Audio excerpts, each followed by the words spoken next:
Oke, selamat pagi. Assalamualaikum warahmatullahi wabarakatuh. Eh, Perkenalkan nama saya Syahid dari Politeknik Semarang. Dalam kesempatan ini kami akan menjelaskan tentang proposal dana padana kami dengan judul Rancang Bangun dan Monitoring Power Supply Hybrid sebagai sumber energi untuk alat pengering gabah dengan sistem pendingin berbasis PLC dan SCADA.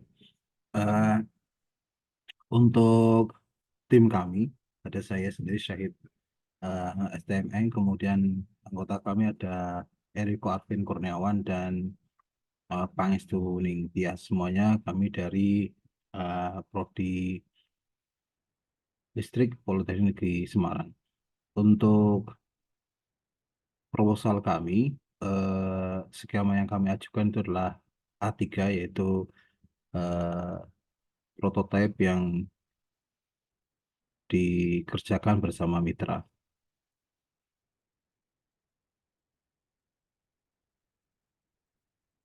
Saya izinkan kami share screen. Ini proposal kami. Kemudian ini rekam jejak ketua dan tim pengusul kami. Saya sendiri sebagai ketua tim dalam hal ini untuk bidang keahlian kami adalah sistem kendali dan EBT, terutama PLTS, karena memang sudah beberapa tahun ini saya eh, apa namanya melakukan penelitian terkait dengan PLTS dan juga beberapa kali pengabdian yang arahnya penggunaan PLTS. Kemudian anggota kami ada Pak Eriko Arvin. Ini juga lebih ke arah ke sistem kendali, teknik sistem, dan energi terbarukan. Juga sama, pernah juga melakukan kegiatan terkait dengan EVT. Kemudian ada Ibu Pangis Bening Tias, ini dari sistem tenaga listrik, dan EVT juga. Dan beberapa kali juga melakukan penelitian mengenai energi baru dan terbarukan. Kemudian untuk pengelolaan dana pendanaan 2024 institusi, mulai dari awal itu tentang sosialisasi program dana padanan, kemudian pembentukan tim pengelola program dan review internal, kemudian pendampingan penyusunan proposal, kemudian dilanjutkan dengan pendampingan kelayakan proposal, dan terakhir ada monitor internal. Untuk rumusan masalah dan urgensi Reka Cipta Inovasi kami, eh, untuk perumusan masalahnya, rumusan masalah yang kami angkat di sini mengenai tentang pengeringan gabah yang masih banyak ya, konvensional. Ada juga yang sudah menggunakan alat pengering gabah yang sekarang banyak digunakan, tapi masih menggunakan sistem heater pakai pemanas. Kemudian juga sudah ada beberapa eh, penggunaan sistem pendingin atau refrigerasi untuk pengeringan berbagai macam makanan bisa, eh, hasil pertanian, kemudian sayuran, tapi masih tergolong masih minim, tidak terlalu banyak. Kemudian power supply yang digunakan itu juga masih banyak menggunakan supply dari eh, PLN ya, belum menggunakan energi baru terbarukan. Kemudian juga penggunaan monitoring dan controlling untuk alat yang digunakan juga belum menggunakan sistem IoT atau SCADA itu.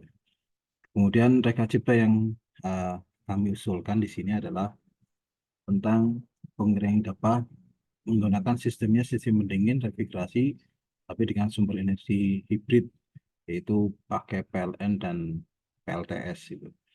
Kenapa kami usulkan seperti ini? Pentingnya adalah pertama untuk efisiensi, kemudian juga dengan eh, sistem pendingin ini bisa kualitas hasil pengeringan lebih tinggi.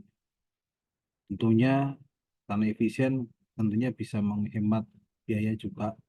Yang terakhir tentunya yang sangat penting adalah rendah emisi. Nah, goal atau tujuan dari Reka Cipta kami adalah meningkatkan produktivitas, kemudian efektivitas dan kualitas gabah yang dihasilkan dari sistem proses pengeringan. Ini peta jalan inovasi kami. sudah berapa tahun ini sudah kita lakukan mulai tahun 2021 dan seterusnya. Nanti goal dari eh, Reka Cipta kami adalah membuat rancang monitoring power supply hybrid untuk sumber energi alat pengering gabah dengan sistem pendingin. Kemudian nanti 2025 harapannya kami juga ingin membuat eh, pengolah gabah 3 in 1, yaitu mulai dari pengeringan, kemudian sistemnya sama Mas verifikasi ya, kemudian mesin giling, penggilingan, dan mesin packing beras. Jadi setelah selesai langsung panen, kemudian dikeringkan, kemudian digiling, langsung di packing jadi beras. Kemudian eh, tahun 2026 masih sama, tinggal penyempurnaan mungkin. Harapannya tahun 2027 itu sudah bisa ada hilirisasi untuk sistem 3 in 1 yang kami buat. Nah, ini gambar inovasi alat yang akan digunakan. Ini gambar eh, dua dimensinya ya, alat pengeringnya, kemudian bahan-bahan atau perlengkapan yang digunakan, eh, ada dari mulai input, kemudian proses dan outputnya, power supply-nya kita pakai PLN dan PLTS on grid, kemudian inputnya nanti ada sensor, ada push button, ada beberapa sensor, ada sensor suhu, kelembapan, arus, tegangan, kemudian akan dikontrol oleh panel kontrol. Di situ ada PLC controller, di situ juga bisa untuk sekaligus untuk diambil data-data yang dimonitoring. Outputnya di situ ada evaporator, pendinginan, kondensor, kompresor, kipas, dan tentunya sistem SCADA monitoringnya. Nah, ini gambaran alat yang akan kita buat, yang akan kami buat. Jadi mulai dari ada box dryernya, ada sistem refrigerasinya, ada dust collectornya, ada strainer, ada screw conveyor, dan juga dibantu dengan sistem pneumatik. Tentunya semuanya akan dikendalikan, dilihat dari sistem atau dari panel kontrol yang kita buat.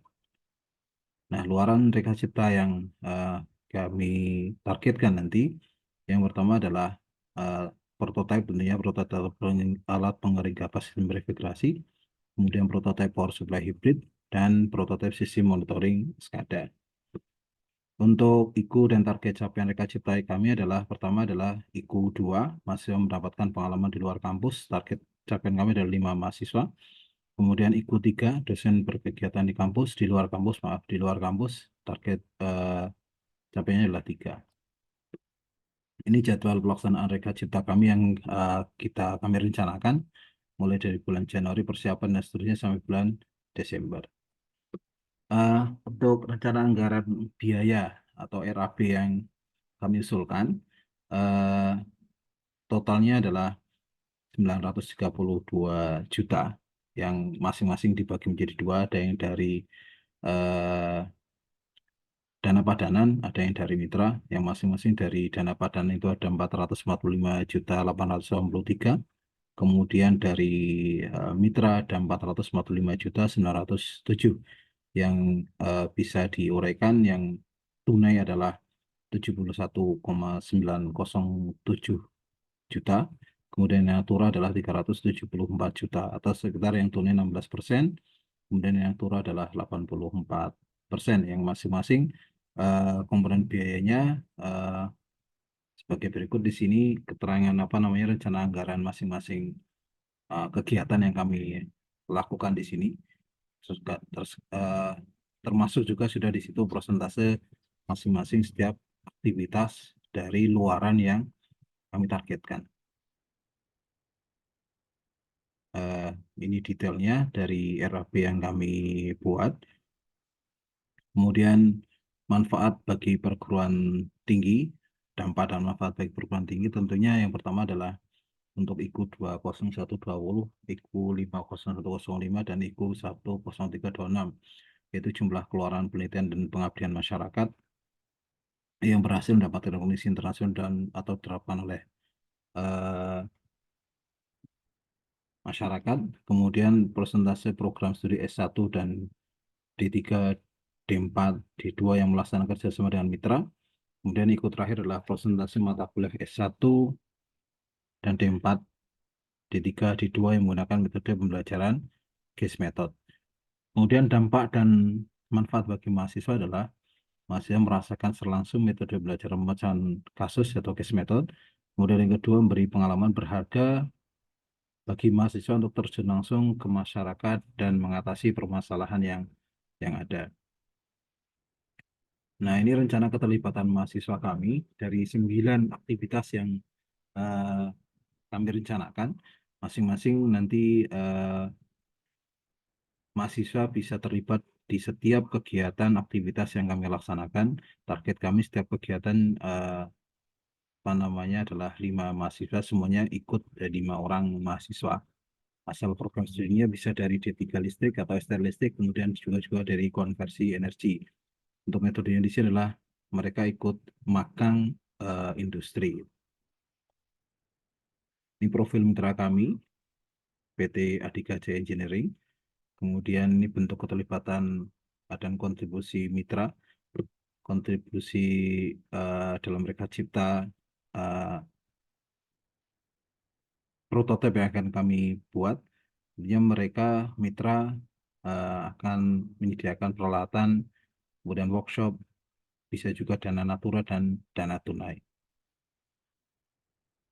Kebermanfaatan bagi mitra. Yang pertama dampak dan manfaat bagi mitra. Yang pertama dapat menghasilkan peralatan pengering gabah dengan menggunakan sistem refrigerasi, menggunakan sistem SCADA yang bisa dimanfaatkan oleh kelompok-kelompok tani ya. Karena target kami nanti ke depannya yang jadi target market kami adalah tidak perorangan mungkin, karena kalau dari sisi harga saya yakin ini cukup berat bagi kalau petani masing-masing personal untuk membeli alat seperti ini.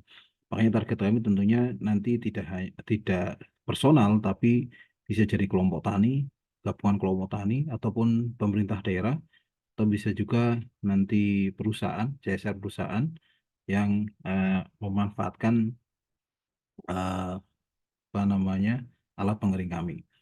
Dampak dan manfaat bagi masyarakat, baik kelompok tani dan bagi pemerintah, tentunya harapan kami dapat meningkatkan kualitas pengeringan gabah, juga tidak terpengaruh oleh musim dan biaya operasional yang bisa lebih rendah.